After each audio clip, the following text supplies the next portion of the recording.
When I said I'm sorry, I forgot to tell you. Yeah. I lied! Órale, vato loco, don't forget my motto is say, I lie, I cheat, I steal! And I got you going, Holmes! Look, check out your face, man!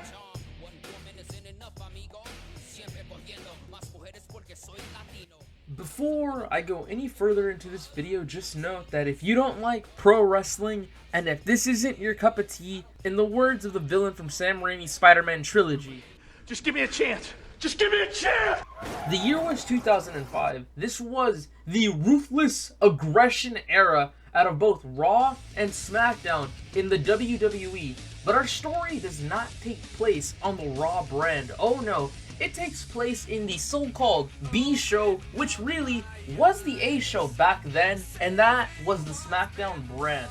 Smackdown was the land of opportunity. It was the brand everyone wanted to be in because it not only had the best talent pool that many fans can remember to this day, but the biggest draws that the company wouldn't have expected or imagined until now. The best. The greatest of all time that came from the blue brand was Eddie Guerrero. Guerrero was like Hulk Hogan on this brand, just without the racism and everything right there. Guerrero not only had the best matches with the young and upcoming stars, as well as half of the Hall of Famers today, but he put on spectacular storytelling. The most notable rivalry, however, was the one with his best friend, Rey Mysterio. Their very first match that many remember goes all the way back to Halloween Havoc, and this would be the start of a great friendship between the two inside the ring and out, but also the best of enemies inside the squared circle.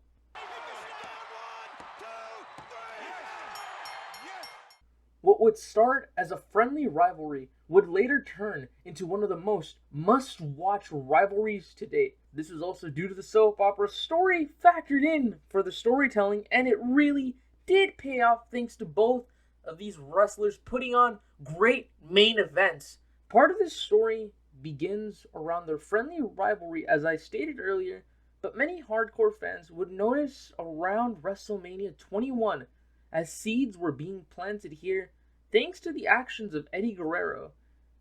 Guerrero would have Rey's number, but the ultimate underdog, the giant killer as some call him, would always find a way to counter Eddie and inevitably win.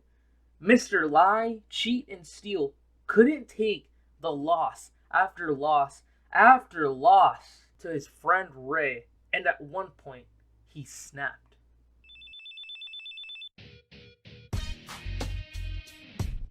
During a match with Eminem, Rey was jumped by both Nitro and Mercury. Eddie would rush into the ring and save his best friend. Not only did he help the man who many would view as a brother to Eddie Guerrero, but here is where he finally took out his frustrations on Mysterio. Hey! Now what? No. Oh!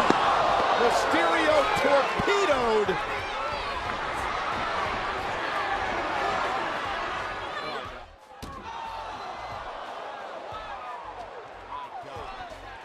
Guerrero viciously assaulted his friend and left him laying in the ring. This was something straight out of a movie in a sense. This was like watching Macho Man and Hulk Hogan implode. This was the fight between Anakin and Obi-Wan. You could go on and on and on. As well as to even saying that this in some sense felt like Seth Rollins destroying the Shield from the inside. Emotions ran high as the fans wanted to know why in the blue hell Eddie would turn on his best friend, the man who was also his former tag team partner.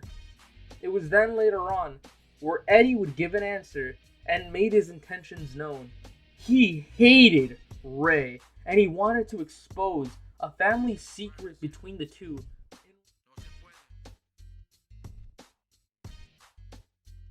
In wrestling, Nobody knows what's exactly real or a story, or for wrestling fans, what's technically a work or a shoot, brother. Anything can be a work, shoot, whatever you fucking want to call it, but this story, for its time, definitely felt more like grounded storytelling. On live television, Eddie Guerrero would reveal the truth about Rey's son, Dominic. Dominic Mysterio was actually Eddie's son, but Eddie, being the good man that he was, let his friend, su hermano, take his kid, as Rey and his wife couldn't conceive. Eddie would keep the secret, but now he had shown the world his bad side. He would reveal something that would scar and damage Dominic Mysterio as well as the entire Mysterio family on live television. Eddie would not only cause pain to the Mysterio family physically by attacking Rey, but emotionally as well. This would lead to many matches, after matches, cage matches, single exhibitions, whatever you want to call it, where both would have each other's numbers, to even Eddie Guerrero beating Mysterio in a cage match that would end up leading to a big blow-off at SummerSlam, where here they fought for the custody of Dominic. Yeah, feel free to laugh, as many of us actually did, but this is the beauty of pro wrestling. Shit can happen. A lot of things can be found quite hilarious. Wrestling manages to bring out the best of both good storytelling, bad storytelling, weird, goofy, whatever you want to say, but the custody of Dominic Mysterio is probably one of the best matches that these two had, at least in my opinion, but it's probably one of the best stories, regardless of all the memes that came out of it.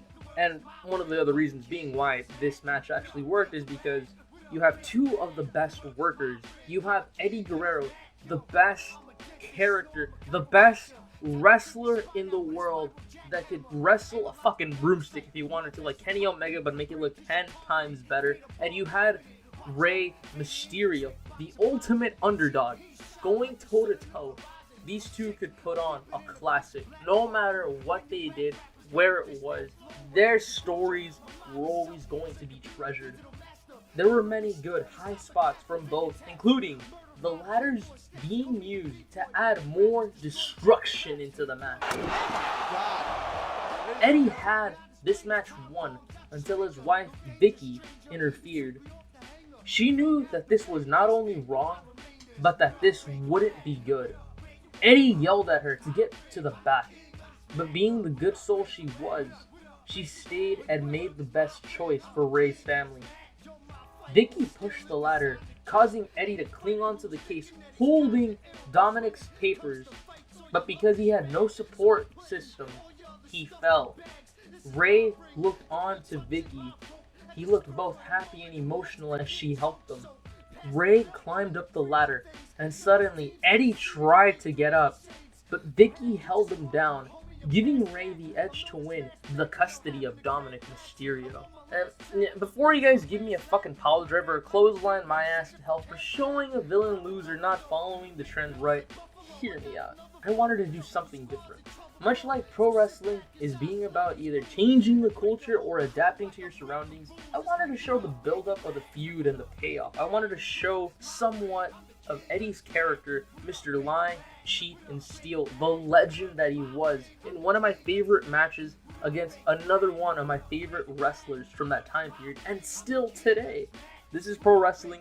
I love pro wrestling for the weird shit they get away with, and that's about it. Hell, this may not have been the video you even wanted to see, since redneck anime isn't for everyone, but again, thank you for those that stayed here this long into the video. It really does mean a lot. And it's gonna sound like I'm jerking a knot towards Nando V Movies, but I do have to thank Nando for hosting another playlist, since the last two really did help my channel gain some subs and attention. So if it sounds like I'm an ass man here, or I'm, again, jerking his knot, I'm not. Big shout out to my thumbnail artist Charles Ramsey for helping out during this video, coming up with some pretty good shit for this video.